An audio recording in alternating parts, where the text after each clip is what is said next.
Redites-moi l'histoire, redites-moi l'histoire, redites-moi l'histoire de l'amour de Jésus. Redites-moi l'histoire de l'amour de Jésus. Parlez-moi de sa gloire qui promit aux élus. J'ai besoin qu'on m'instruise, car je suis ignorant. À Christ on me conduise comme un petit enfant. Redites-moi l'histoire, redites-moi l'histoire, redites-moi l'histoire de l'amour de Jésus. Redites-moi l'histoire. Les alliances maléfiques. Et de façon aussi précise, nous allons parler de l'œuvre des esprits de mort dans les familles et dans la vie physique, environnementale des gens. Nous allons parler de leur influence négative, évidemment, de leur influence. Nous allons parler de leur influence.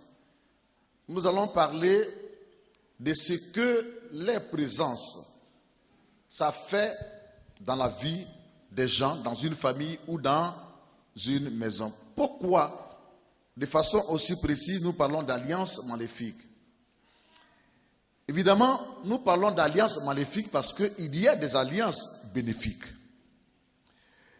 Et l'origine des alliances bénéfiques, l'origine des alliances qui apportent des bénédictions, évidemment, chers bien-aimés, cette origine-là ne vient que de Dieu seul. Le Dieu qui a créé le ciel et qui a créé la terre. Et qui nous a envoyé son Fils Jésus-Christ pour être le sacrifice vivant afin que quiconque croit en lui soit sauvé. Mais à côté de cela, le diable, il a une photocopie et il photocopie, mais à mal. Il photocopie ce que Dieu fait. Et lui aussi parle d'alliance. Alors, en théologie charismatique, nous donnons à cela le terme alliance maléfique. Alliance, comprenez que ça vient, c'est un mot composé, sinon décomposé, qui veut dire, dans alliance, on trouve le mot allié. Allié, s'allier à quelqu'un. Ça veut dire que quand tu vas adorer une eau, tu t'allies, tu deviens un allié, un partenaire du démon qui est derrière cette eau.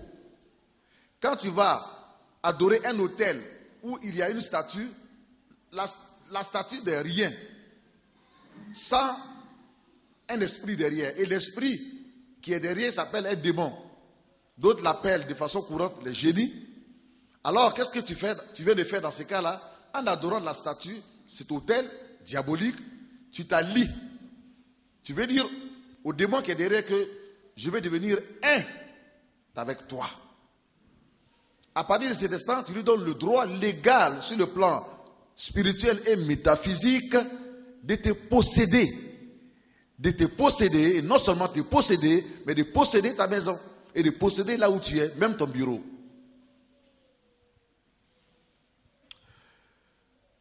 On peut trouver aussi le mot lien. Lien. On peut trouver aussi le mot lié.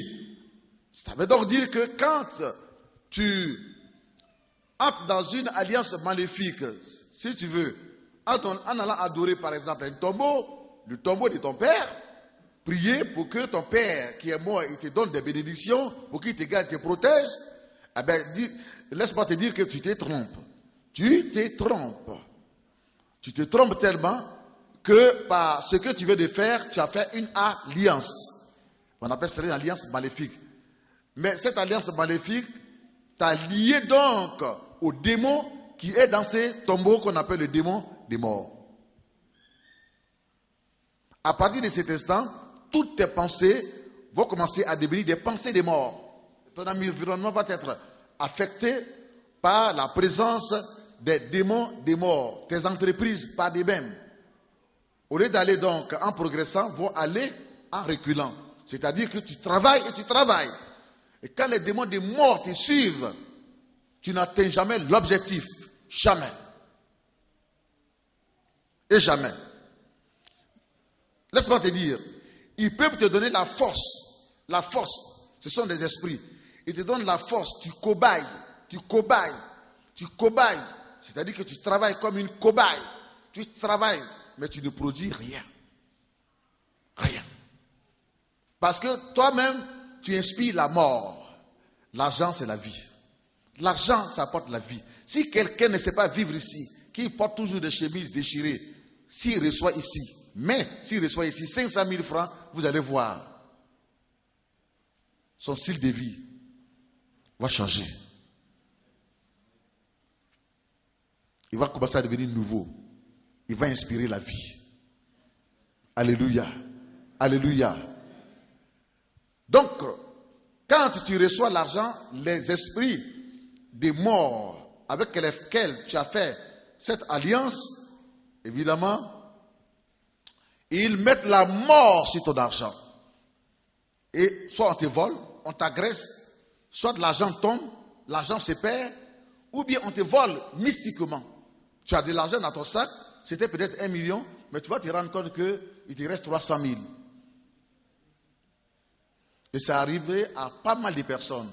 Comprenez que je suis dans la charismatologie par la grâce du Seigneur et que, si vous voulez, une autre entité de la charismatologie, c'est de pouvoir faire la cure d'âme des gens. C'est-à-dire que les gens sont chargés dans leur âme. Ils sont chargés, ils ne peuvent pas dormir. Ils sont fatigués, ils ne peuvent pas dormir. Ils ne sont que dans les soucis. Ils ne peuvent pas bien respirer, ils ne peuvent pas bien marcher. Ils sont chargés dans leurs pensées. Mon ministère consiste à faire la cure de leurs pensées. C'est-à-dire que à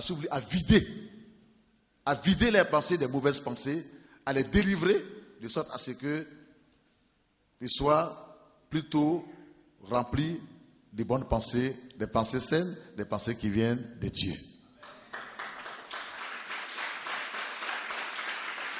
Alléluia.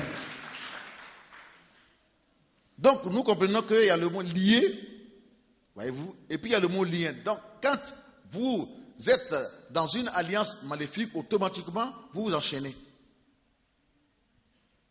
Quand vous allez chez le féticheur, chez le voyant, vous avez violé une ordonnance biblique selon Exode chapitre 20. Vous avez donc fait de l'idolâtrie. À partir de cet instant-là, vous avez ouvert des portes. Sinon, vos parents ont ouvert des portes aux esprits qui utilisent le féticheur de venir en vous. Ça peut être des esprits des eaux qui lui donnent de faire la divination.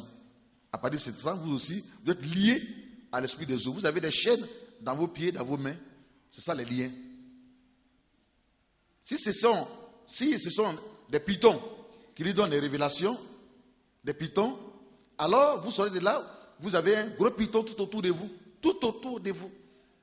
C'est-à-dire que vous êtes liés, enchaînés par des pitons, pas au bras. Là où lui, il vous prend carrément tout le corps jusqu'à ce qu'il mette sa tête, le serpent, sur votre tête. Et vous êtes dérangés. Oh, vous savez, ce ministère que nous faisons, c'est un ministère absolument prophétique, où Dieu nous permet de voir dans l'invisible, pas toujours, mais de temps en temps.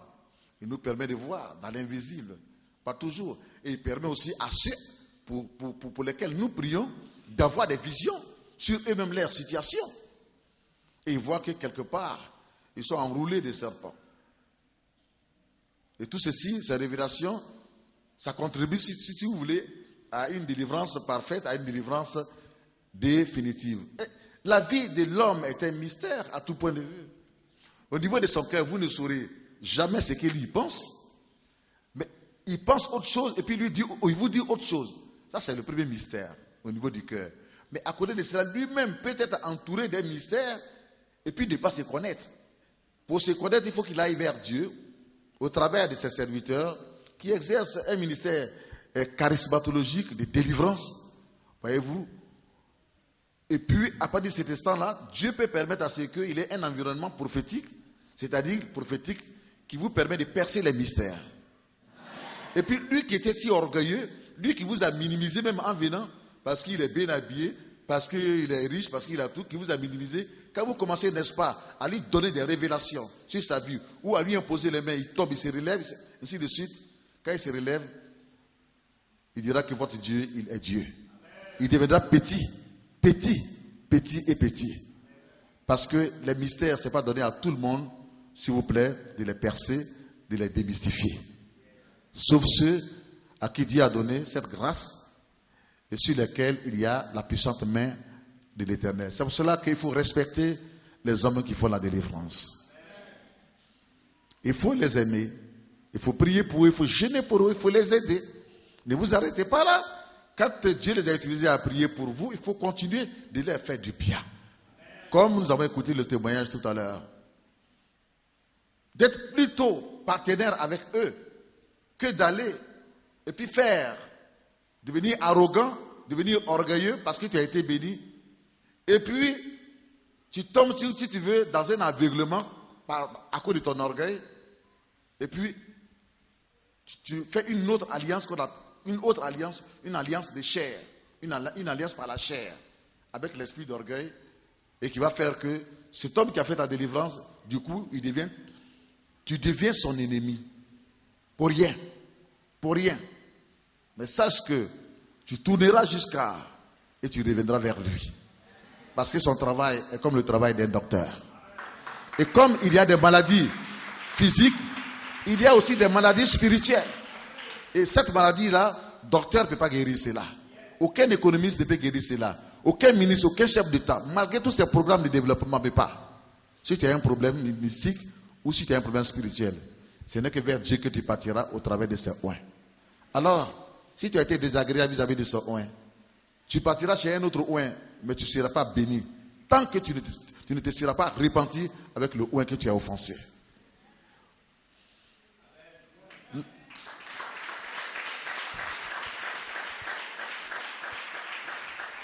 Le ministère que nous faisons a des principes de fonctionnement. Voyez-vous? Et quand vous ne savez pas marcher avec un oint de Dieu, quand vous ne savez pas marcher avec un homme de Dieu, est-ce que vous, on vous appelle homme de Dieu? Non. Vous êtes chrétien, né de nouveau, mais on ne vous appelle pas homme de Dieu. Alléluia. Sauf ceux qui sont dans une autre alliance de travail et de ministère avec Dieu. On les appelle hommes de Dieu. Alors attention, ne touchez pas à leur ministère, ne touchez pas à leur onction. Venez recevoir la grâce de Dieu parce que Dieu fait d'eux des sources de bénédiction. Nous avons écouté cela dans le témoignage de Guillaume qui est arrivé de Suisse, de Belgique et de Paris tout à l'heure. Amen. Amen. Et à partir de ce moment-là, alors, apprenez donc à activer la bénédiction que Dieu vous a donnée au travers de ce oint. Enfin, les temps sont mauvais. Mes chers fils, mes chers fils, mes chères filles, mes chers fils spirituels, les temps sont très mauvais. Il semble que le diable a mobilisé une armée de démons, de destruction, de l'être humain. Les temps sont purement mauvais. À cause de cela, je voudrais au nom du Seigneur exhorter chacun d'entre nous, y compris moi-même, à nous accrocher à la prière, à nous consacrer à Dieu et à nous consacrer davantage à Dieu, à chercher les intérêts de Dieu. Cherchez premièrement le royaume des cieux et la justice de Dieu. Ça veut dire, cherchez premièrement les intérêts de Dieu. Comment faire pour que l'œuvre de Dieu puisse aller devant? Par ma personne, par ma présence, par ma manière de chanter. Si je chante, je dois venir donc aux répétitions. Je ne dois pas faire de l'improvisation. Je ne dois pas faire 3 mois sans aller aux répétitions. Je viens seulement les dimanches, je donne une liste et puis on commence par chanter. Ça veut dire que frères, sœurs, groupe musical, vous n'avez pas une vie de prière, vous n'avez pas une vie de jeûne, vous n'avez pas une vie de consécration. Vous êtes chrétien, vous chantez, mais vous n'êtes pas consacré à Dieu. Vous êtes loin de Dieu.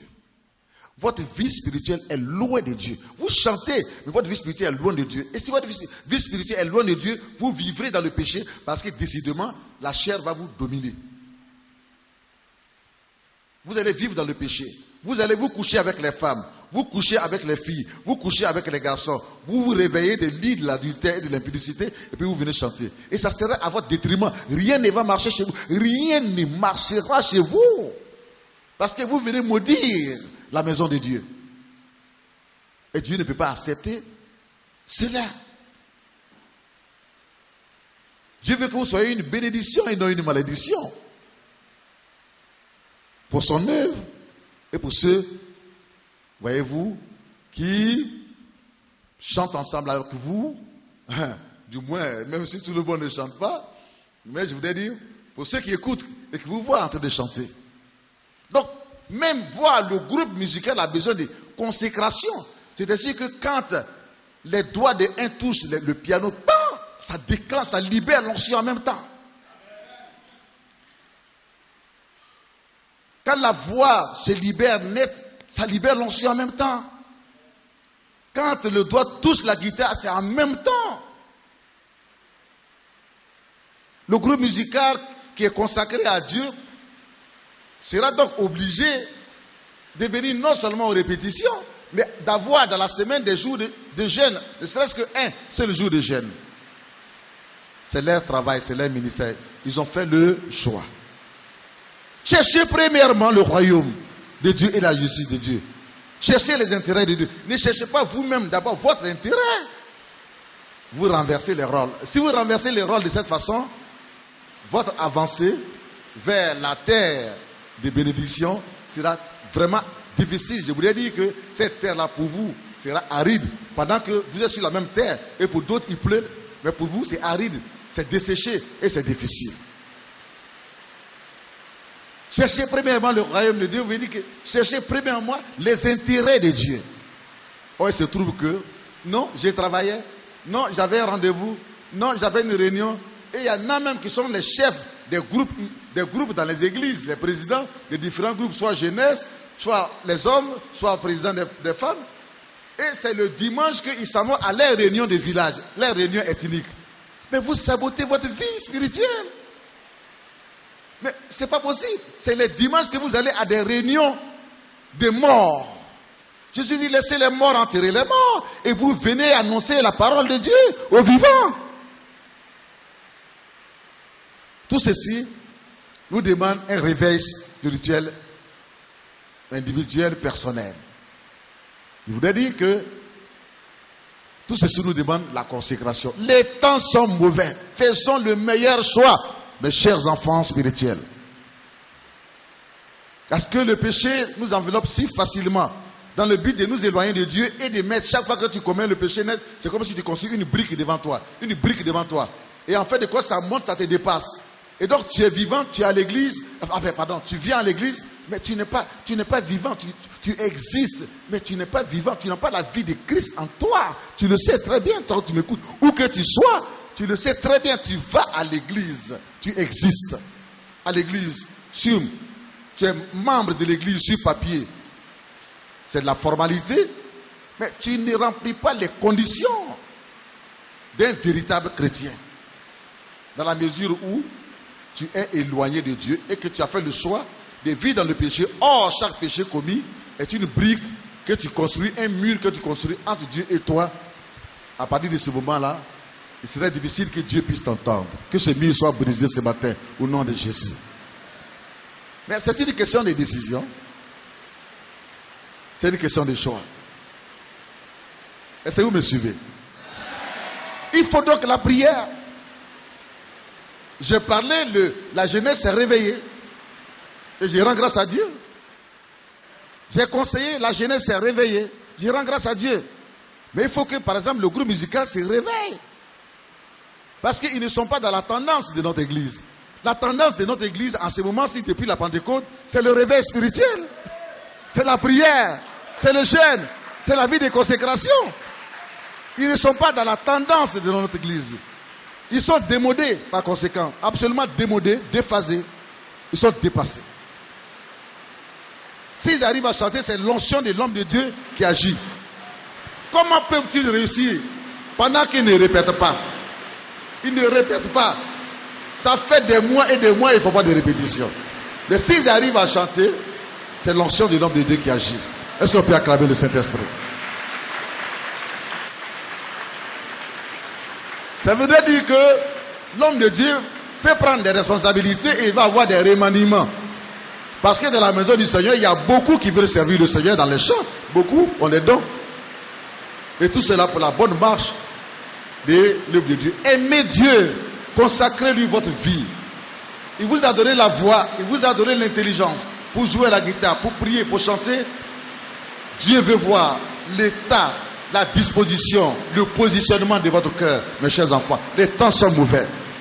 L'ennemi nous poursuit partout, au bureau, au travail. Quand quelqu'un a un travail aujourd'hui, il n'est pas sûr. Tant qu'il n'est pas chrétien, un chrétien de conviction, il n'est pas sûr qu'il va durer dans le travail.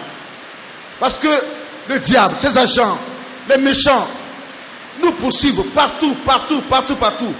Nous sommes par conséquent obligés de prier, de devenir des prieurs. Des prieurs. Des hommes et des femmes de prier, de prière. Parce que quand vous priez, Dieu vous permet d'entrer dans le prophétique. Celui qui prie, il est en communion avec Dieu, il est en connexion avec Dieu. À partir de ces moments-là, tout ce que l'ennemi fait, Dieu lui révèle cela. Si Dieu ne lui révèle pas cela, Dieu enverra quelqu'un lui révéler cela. Il va avoir la victoire. Quelqu'un dise la prière. La prière. Nous allons voir 1 Pierre 4, verset 7. 1 Pierre 4, verset 7 nous dit: la fin de toutes choses est proche. Soyez donc sages et sobres pour vaquer à la prière. La fin de toutes choses est proche. Soyons sages. Comme ses frères, c'est peut-être un grand type, mais l'habiller sobrement. Si on nous demande de nous prosterner devant Dieu, de se mettre à genoux, il n'aura pas de problème. Pourquoi? Parce qu'il est habillé sobrement. Par rapport à quelqu'un qui est habillé, mais de façon extravagante, il n'a pas de sobriété à lui. Il serait difficile qu'il puisse se prosterner, qu'il puisse se mettre à genoux. Soyons sobres dans notre cœur, soyons humbles dans notre cœur. Alléluia. Parce que les temps sont mauvais. Nous devons par conséquent nous fortifier dans la prière. Vaquons à la prière. Exerçons-nous à la prière. Ce n'est pas quelqu'un qui doit prier pour toi maintenant. Tu as 5 ans de vie chrétienne, tu as 7 ans de vie chrétienne, tu as 10 ans. Non. C'est dans les cas les plus difficiles que tu peux faire recours à un frère, à une sœur qui a plus d'expérience, du moins, qui peut t'aider à prier. Mais la Bible dit, la fin est proche. La fin de toutes choses est proche. Regardez comment les jours passent. Les années passent. À une rapidité qui fait que souvent même on a du mal à savoir l'année dans laquelle on a fait tant, l'année dans laquelle on a fait tant. On ne sait plus trop distinguer les années. La fin de toutes choses est proche. Soyez donc sages et sobres pour vaquer à la prière. 1 Timothée 2, verset 8 nous dit. 1 Timothée 2, verset 8 nous dit: je veux donc que les hommes prient en tout lieu, en élevant les mains pures, sans colère ni mauvaise pensée. Quand tu veux prier, interroge-toi, est-ce que tu as une mauvaise pensée contre quelqu'un? Est-ce que tes mains sont pures? N'as-tu pas fait de mauvaises choses avec? N'as-tu pas frappé avec? Ne t'es-tu pas masturbé avec tes mains? Non, tu vas faire des mauvaises choses avec tes mains. Demande pardon d'abord à Dieu. Que tes mains deviennent pures. Que tes pensées deviennent pures. Demande d'abord pardon à Dieu. On ne prie pas parce qu'il faut prier. Que les hommes prient en tout lieu, en tout endroit. Ça veut dire que tu dois prier dans ton bureau. Quand tu commences à prier dans ton bureau, c'est un hôtel que tu bâtis pour l'Éternel. Et ta prière attirera 1, 2, 3, 4 personnes. À midi 5, même voire 20 qui viendront prier là. Parce que tout le monde a besoin de prière. Surtout dans ces temps aussi mauvais. Sans forcément vouloir faire une église. Mais ta maison doit devenir une cellule de prière. Tu dois bâtir dans ta maison un hôtel de prière. Alléluia. Un hôtel de prière. La prière est importante. Elle est importante. Parce que ça change l'environnement. Et l'environnement devient un environnement de puissance. Par le Saint-Esprit. Au point où les démons qui sont envoyés contre toi par le diable, les démons qui sont envoyés contre toi par le diable ne pourront pas du tout même entrer dans ta maison. Proverbe 15, verset 8. Proverbe 15, verset 8 nous dit: le sacrifice des méchants est en horreur à l'Éternel, mais la prière des hommes droits lui est agréable. Les méchants de ta famille, tous les sacrifices qu'ils font, peut-être, pour la plupart, sacrifice d'animaux pour avoir une telle réussite, sacrifice de poulets pour avoir une telle réussite, ou bien sacrifice de temps pour détruire un certain membre de la même famille qui est en train d'évoluer. Dieu dit, il a tout ceci en horreur. Alors toi, n'imite pas cela. N'imite pas ceux qui sacrifient les animaux, qui les sacrifient aux routes, qui les sacrifient au bois, à l'arbre, qui les sacrifient à des montagnes ou bien à des eaux. Non! Dieu dit qu'il en a tout ceci en horreur. Toi, recherche la voie de la bénédiction, la prière. Le sacrifice des méchants est en horreur à l'Éternel. Ça ouvre les portes aux démons de venir dans ta vie, dans ta famille et de t'attaquer, de résider chez toi. Mais la prière des hommes droits est agréable à Dieu. Qu'est-ce que Dieu désire de toi? C'est pas les sacrifices. Dis Amen. Dis Amen. C'est pas les sacrifices. Tu cherches des raccourcis des chemins, des raccourcis, parce que tu ne veux pas tout simplement payer le prix de la consécration. Mais la prière des hommes droits est agréable à l'Éternel. Dieu veut que tu pries. Dieu veut que tu pries. Que tu sois pasteur, Dieu veut que tu pries. Que tu sois pasteur, Dieu veut que tu pries. Je suis moi-même pasteur et pourtant je suis dans mon groupe d'intercession des femmes. Et je prie tous les jeudis avec le groupe d'intercession. Parce que le bon leader, c'est pas celui qui donne seulement des ordres, mais c'est celui qui donne l'exemple. C'est ça le vrai leader. Le vrai leader, c'est pas celui qui parle, mais c'est celui qui donne l'exemple, qui montre le chemin. C'est un pionnier qui trace les sillons. Et si ton pasteur prie,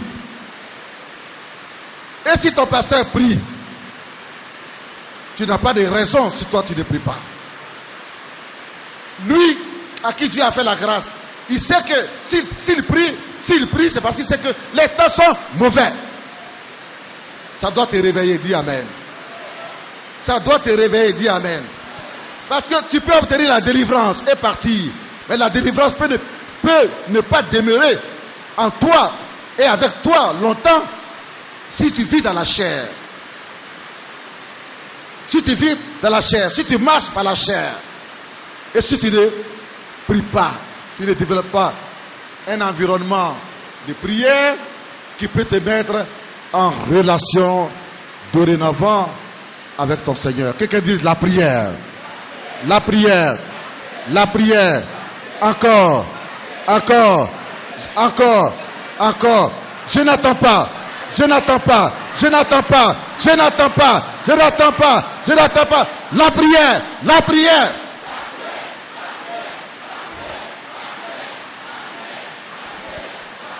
Alléluia. Tu peux acclamer le Saint-Esprit. Que Dieu te bénisse abondamment. Que Dieu te bénisse. Voyez-vous, pour posséder les gens, pour posséder nos bureaux, nos familles, l'une des stratégies du diable est d'envoyer des démons. Les démons, ce sont des mauvais esprits. Au départ, ils étaient des anges. Ils ont désobéi à Dieu, ils sont devenus des démons, adversaires de Dieu. Leur rôle, c'est de détruire. Quelqu'un dit, mais ce démon-là, il est méchant. Mais ça veut dire que tu ne connais pas la Bible. Ce démon-là, il est méchant. Mais qu'est-ce que tu es en train de dire? Tu ne dis rien. Parce que dans la réalité, le rôle du démon, c'est d'être méchant. Et pourtant, c'est à ceux-là que, quelque part, tu as donné ta vie. Dans le passé. Par des alliances que tu as faites, ou bien que les parents ont faites. Nous allons voir cela par la grâce du Seigneur. Mais pour autant, nous avons aussi cette bonne nouvelle.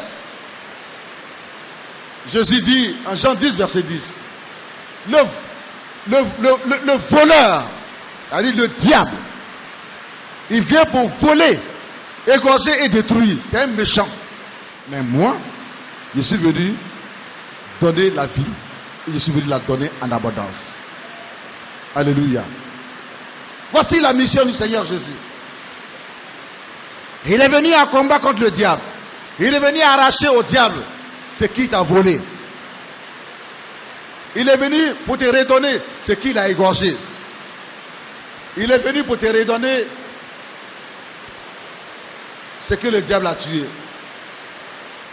Un homme est né dans une famille.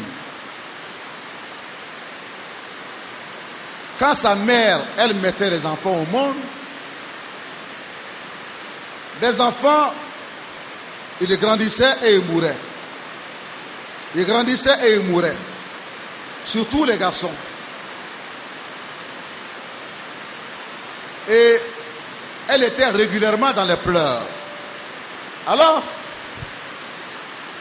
dans son désespoir, dans ses pleurs, un féticheur arrive dans le village et elle va le voir. Dis-moi, qu'est-ce que j'ai fait pour mériter tout ceci? Le féticheur lui dit que, femme, tes parents, ils ont adoré un animal qu'on appelle le varan. Le varan.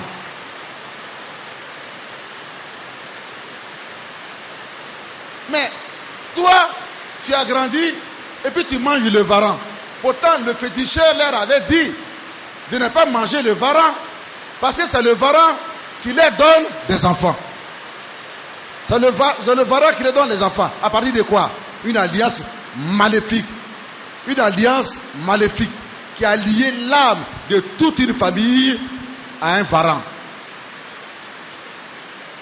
Violant l'interdit, ça s'est transformé en mort. Mort, mort. Et c'est pour cela que cela arrive. Entre-temps, la femme, avant qu'elle n'aille chez le féticheur, il s'est trouvé que son fils a mangé cet animal et la langue de son fils est sortie comme effectivement la langue du varan. Varan comme les caïmans, et vous voyez les crocodiles, voilà. Le féticheur dit, tu vois la langue? Tu vois la langue? C'est parce que c'est le varan là qui te donne des enfants. Il ne faut plus manger varan. Elle dit, j'ai compris.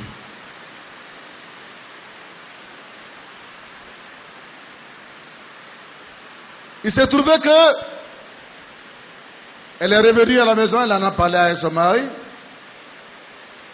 Son mari étant un fervent chrétien, elle aussi était une fervente chrétienne, mais la situation était telle que elle a dit, bon, j'ai compris. Et puis ils ont continué leur vie ainsi. Tous les garçons sont morts à cause de cette mauvaise alliance, de cette idolâtrie, si vous voulez. Et quand le mari a été nommé comme président de l'église de son village, et qu'il s'est consacré à Dieu avec sa femme, et qu'ils ont eu donc un enfant, Dieu a posé la main sur un des enfants,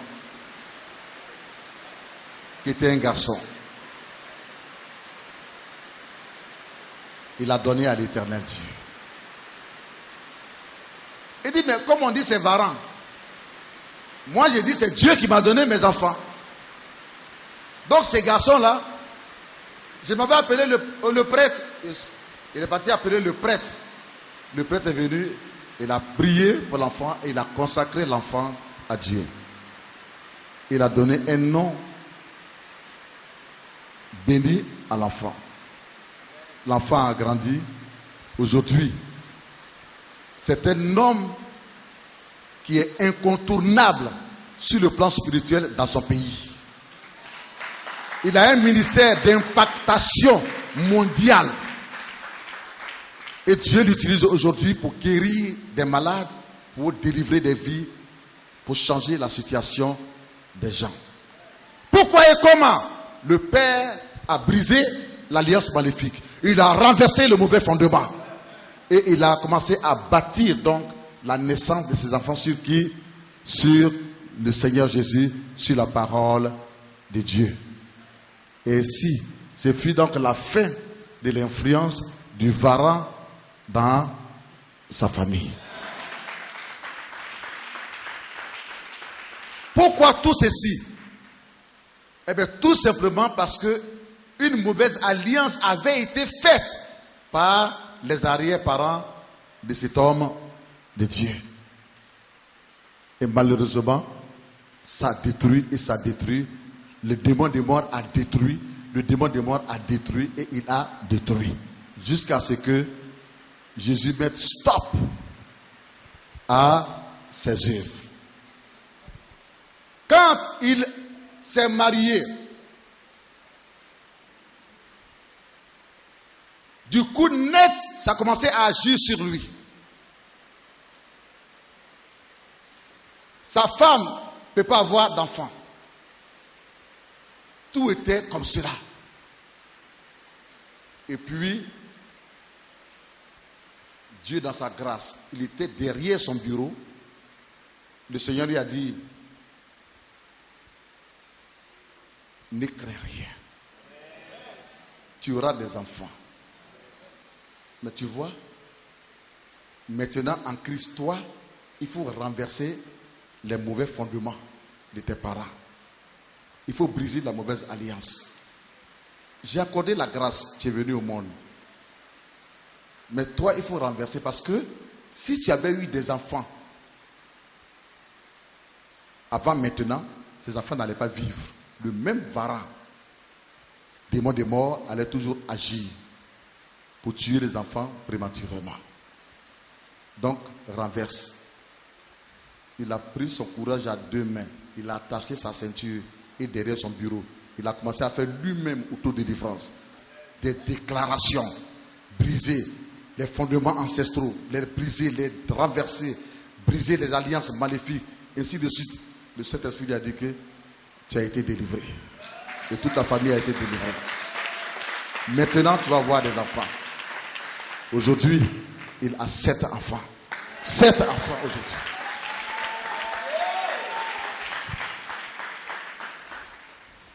Alléluia. Alléluia. Il a 7 enfants aujourd'hui. La maison est remplie par la grâce du Seigneur.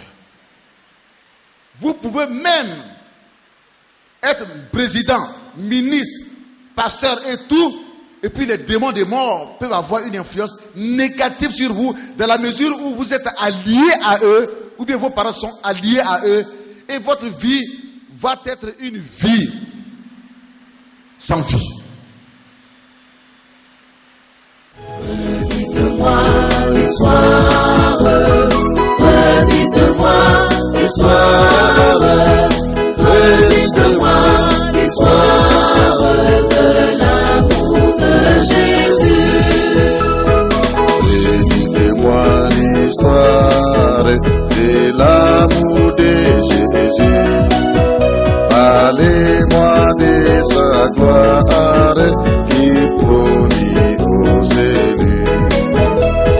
J'ai besoin qu'on m'instruise, car je suis ignorant. À Christ on me conduise comme un